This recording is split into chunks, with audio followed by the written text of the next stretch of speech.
दोस्तों, परामनोविज्ञान एक ऐसा अध्ययन क्षेत्र है जो मनुष्य की उन क्षमताओं और अनुभवों पर केंद्रित होता है जिन्हें सामान्य विज्ञान पूरी तरह से समझ नहीं पाता है। यह क्षेत्र चेतना, आत्मा, मानसिक शक्तियों और अलौकिक घटनाओं से जुड़ा हुआ है और ऐसी घटनाएं आम हैं, हम लोगों के बीच में घटती रहती हैं।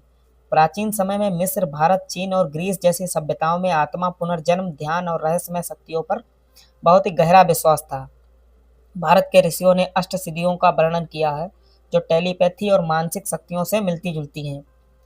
दोस्तों, यूरोप में 19वीं सदी में स्पिरिचुअलिज्म नामक आंदोलन शुरू हुआ, जहां आत्माओं से संवाद करने की कोशिश की गई। 1882 में ब्रिटेन में सोसाइटी ऑफ फिजिकल रिसर्च की स्थापना हुई, जिसने परामनोविज्ञान को व्यवस्थित रूप से अध्ययन में लाने की शुरुआत की। 20वीं सदी में डॉक्टर जे.बी. राइन ने ड्यूक यूनिवर्सिटी में वैज्ञानिक दृष्टिकोण से परामनोविज्ञान पर शोध किया। परामनोविज्ञान में कुछ मुख्य क्षेत्र हैं, जैसे अतिरिक्त संवेदी बोध, जिसमें व्यक्ति बिना किसी अज्ञात इंद्रिय के जानकारी प्राप्त करता है, और इसके 3 प्रमुख प्रकार होते हैं। टेलीपैथी, जिसमें 2 लोग बिना बोले विचारों का आदान प्रदान करते हैं, जैसे मन में ही बात करते हैं, आमने सामने खड़े हैं, कोई कुछ नहीं बोल रहा, फिर भी जो है वो अपने दिमाग से एक दूसरे कांटेक्ट हो जाते हैं। क्लेरेवांस, जिसमें व्यक्ति किसी छुपी या दूर की वस्तु को देख पाता है। और प्रेक्निक्स, जिसमें व्यक्ति भविष्य की घटनाओं का पूर्वानुमान लगा लेता है। इसी को भविष्यवाणी कहते हैं। इन क्षमताओं की जांच के लिए जेनर कार्ड्स का प्रयोग किया गया, जिनमें 5 अलग-अलग चिन्ह होते हैं। मन की शक्ति से वस्तुओं को हिलाना, जैसे आप दूर खड़े हैं, मन की शक्ति से किसी को आप इधर से उधर कर सकते हैं। कई ऐसे लोग हुए हैं जिन्होंने यह दावा किया है कि वे बिना छुए चीजें हिला सकते हैं, जैसे रूस की नीना कुलागिना और इजराइल की यूरी गेलर। यह क्षेत्र अधिक विवादास्पद रहा है, लेकिन फिर भी इसमें लोगों की रुचि बनी हुई है। पुनर्जन्म एक रोचक क्षेत्र है, जिसमें कई बच्चे ऐसे दावा करते हैं जो वर्तमान जीवन से मेल नहीं खाते। भारत की शांति देवी का मामला बहुत ही प्रसिद्ध है, आप लोगों ने सुना ही होगा, जिसमें उन्होंने अपने पिछले जन्म की पूरी कहानी सच सच बताई, और आज जब उनकी जांच में बहुत सी बातें सत्य पाई गई, अमेरिका के डॉक्टर इयान स्टीवेंस ने दुनिया भर में 2000 से अधिक पुनर्जन्म के मामलों का अध्ययन किया। मृत्यु के करीब अनुभव भी परामनोविज्ञान का हिस्सा है। इन अनुभवों में से लोगों ने प्रकाश की सुरंग देखी है, आत्मा का शरीर से बाहर जाना महसूस किया है, या किसी दिव्य उपस्थिति से मुलाकात का दावा किया। वैज्ञानिक दृष्टिकोण से कुछ लोग इसे मस्तिष्क की रासायनिक प्रतिक्रिया मानते हैं, लेकिन अनुभवों की समानता इसे रहस्यमय और बनाती है। भूत प्रेत आत्माओं से संबंधित घटनाएं परामनोविज्ञान का सबसे बड़ा। भारत में भानगढ़ किला, आपने सुना होगा, भानगढ़ किला, रावणगढ़ी और दक्षिण भारत के कई तांत्रिक स्थलों को आत्माओं से ग्रसित माना जाता है। वैज्ञानिक दृष्टिकोण से इन्हें अक्सर मनोवैज्ञानिक भ्रम या पर्यावरणीय प्रभाव बताया जाता है, लेकिन अनुभव करने वालों की कुछ पूछो ना, उनको ये घटनाएं बिल्कुल वास्तविक लगती हैं। वैज्ञानिक समुदाय में परावैज्ञानिक को लेकर मिश्रित प्रक्रिया रही है। समर्थक मानते हैं कि विज्ञान ने हर चीज को नहीं समझा, और परामनोवैज्ञानिक उन गहराइयों को जानने का प्रयास करता है जिन्हें अब तक अनदेखा किया गया। लेकिन आलोचकों का कहना है कि परामनोविज्ञान में प्रयोग दोहराए नहीं जा सकते, और बहुत सारे मामले में धोखाधड़ी या भ्रम पर आधारित होते हैं।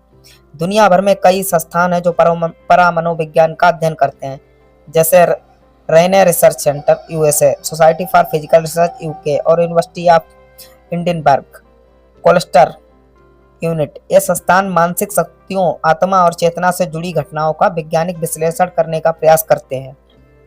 भारत में परामनोविज्ञान का अध्ययन सदियों पुराना है। योग और ध्यान की गहन परंपराओं के माध्यम से सिद्धियां प्राप्त करने की बात कही जाती है। अघोरी साधना, तांत्रिक परंपराएं और दक्षिण भारत की रहस्यमय साधनाएं मानसिक आत्मिक शक्तियों से जुड़ी मानी जाती है। आज के युग में इग और एफएमआरआई जैसे आधुनिक ब्रेन स्कैन उपकरणों की सहायता से मानसिक शक्तियों का विश्लेषण किया जा रहा है। कुछ प्रयोगों में एआई और कंप्यूटर का उपयोग करके रिमोट व्यूइंग जैसे प्रयोग किए गए हैं, जहां व्यक्ति बिना शारीरिक रूप से मौजूद हुए किसी स्थान का वर्णन करता है। परामनोविज्ञान एक ऐसा क्षेत्र है जो विज्ञान और रहस्य के उस बिंदु पर स्थित है जहां दोनों मिलते नहीं है, लेकिन एक दूसरे। भले ही इसे पारंपरिक विज्ञान में मान्यता ना मिली हो, लेकिन यह मानवीय जिज्ञासा, रहस्य और आत्मान्वेषण का एक साल 1952 की बात है। रोमानिया एक पुराना और सुनसान मठ सेंट कार्टावे, जहां 2 ननों पर एक रहस्यमयी और दुष्ट शक्ति हमला करती है। एक नन खींचकर अंधेरे में ले जाती है, जबकि दूसरी नन आत्महत्या कर लेती है, खुद को फांसी पर लटका देती है ताकि वह उस शैतानी ताकत से बच सके। इस आत्महत्या की खबर वेटिकन तक पहुंचती है।